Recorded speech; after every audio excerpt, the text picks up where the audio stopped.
काल भैरव साधना। आज हम जानेंगे काल भैरव जी के विषय में, क्योंकि कल ही काल भैरव अष्टमी है। भैरव जी की साधना।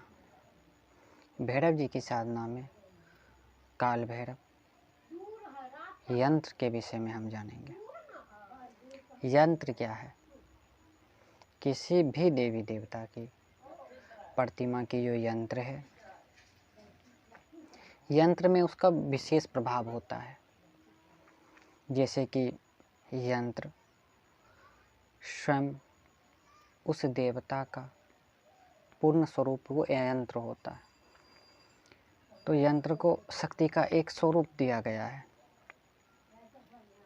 जैसे कोई भी भैरव हो, बट्टुक भैरव, नरसिंह भैरव, काल भैरव, क्रोध भैरव, रूरू भैरव, चंड भैरव आदि आदि जितने भी हैं, सब भैरव की यंत्र जो है, यह जितने भी देवी देवता के, तो जो भी देवी देवता हैं वो शक्ति है, वो तो निराकार है, अर्थात उनका कोई आकार नहीं है। ये आप समझिए। यंत्र विज्ञान में एक सबसे बड़ी बात है कि किसी भी प्रकार का यंत्र जो है उनका साक्षात्कार कराने में हमें पूर्णतः सहयोग प्रदान करता है। जैसे कि कोई भी देवी देवता सब निराकार है, सभी ऊर्जा का शक्ति का एक स्रोत है उनका, पर वो निराकार है, तो उनकी ब्रह्मांड में उनकी तत्व से, उनकी ऊर्जा से, उनकी स्वरूप से हम कैसे जुड़े? तो इनके लिए होता है यंत्र। तो यंत्र को कैसे बनाएं? यंत्र के लिए आप भैरव जी की, अन्य देवी देवता की, जिनके भी यंत्र बनाइए। तो यंत्र बनाने के लिए, उनकी सिद्धि करने के लिए या मंत्र सिद्धि के लिए, देवता की विशेष कृपा के लिए यंत्र लेखन की अलग अलग विधियां हैं। पर आप समस्त विधियां में अष्टगंध से, कुमकुम से, चंदन से, गौरचंद से इत्यादि से आप यंत्र को भोजपत्र पर यदि लिखते हैं तो यंत्र वो चैतन्य हो जाता है। और यंत्र की पूजा पाठ करने से उनको देवता मानकर, जैसे काल भैरव की आपने यंत्र बनाए, उनको काल भैरव का स्वरूप मानकर आप पूजन करते हैं, तो उनका संपूर्ण जो फल है, सिद्धियां जो है, वो आपको मिल जाता है। जैसे श्री यंत्र की उपासना में आपको श्री कुल की देवी त्रिपुर सुंदरी की सिद्धियां, शक्तियां, उनकी जो स्वाभाविक गुण है, जो ऊर्जा है, वो आप में यंत्र के माध्यम से आता है। जैसे आप माँ पीताम्बरी, बंगलामुखी की आराधना करते हैं, तो यंत्र के बिना तो आराधना उनका निष्फल जाएगा, क्योंकि ऊर्जा का रूप नहीं है। शत्रुओं की जिभा रोकने में, स्तंभन करने में, ये सब क्रिया में तो यंत्र ही कारागार होता है, क्योंकि उनका रूप दिया गया शक्ति का। यंत्र के बिना इनकी विद्या तो कार्य ही नहीं करता। इसलिए ध्यान रखने योग्य तथ्य बात है, साधना में, तांत्रिकों की साधना में विशेषकर यंत्र की प्रक्रिया आवश्यक है। तो उपासना विधि में यंत्र, कवच, स्तोत्र, जिसको स्तुति कहते हैं, मंत्र जाप, उनका पंचोपचार पूजन, ये सभी मिलाकर आराधना को, उस साधना को तीव्र में और जल्द ही फलीभूत कर देता है। आप अपने जीवन में जो साधना करते हैं उसमें यंत्र माध्यम से भी अवश्य साधना करके देखें। प्रतिमा, उनकी फ़ोटो रखना भी आवश्यक है, ना हो तो आप हाथ से फ़ोटो बनाकर रख सकते हैं। उनका फ़ोटो से विशेष उनकी ऊर्जा जो है, ब्रह्मांड में उनकी शक्ति है, उस स्वरूप की शक्ति को आप खींचेंगे।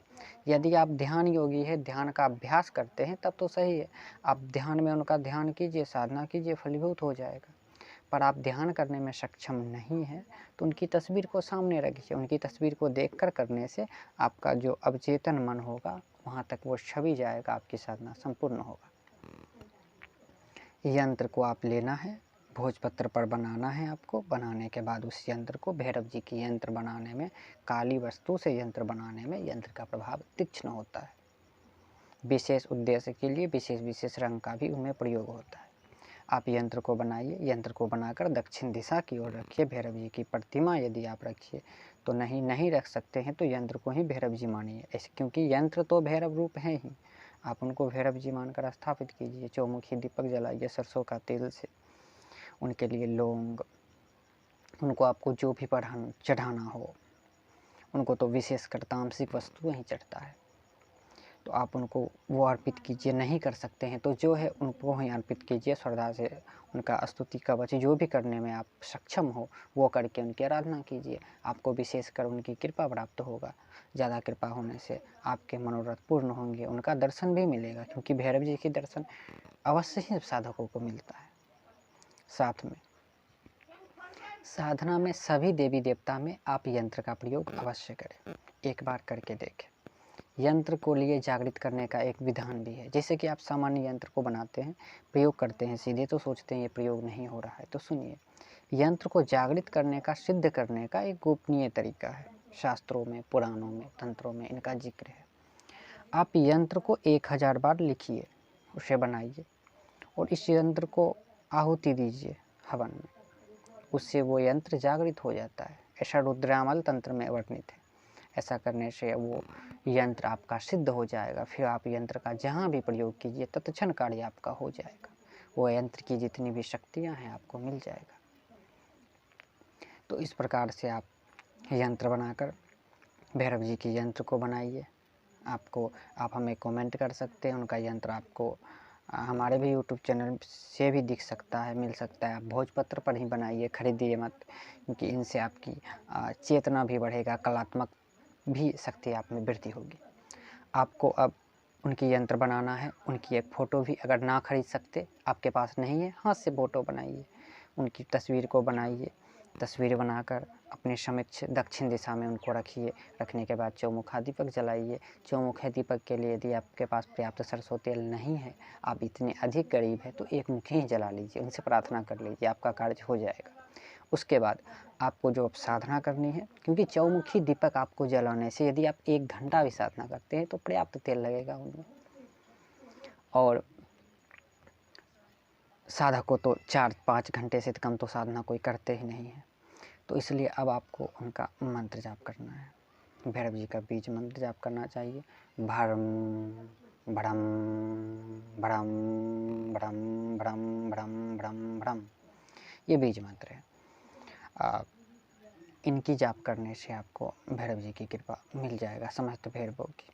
अब आप चाहते हैं स्पेशल में काल भैरव जी की अधिक कृपा मिले, तो उनके लिए ओम भ्रम काल भैरवाय हुम फट, ऐसे करके आपको जाप करना है।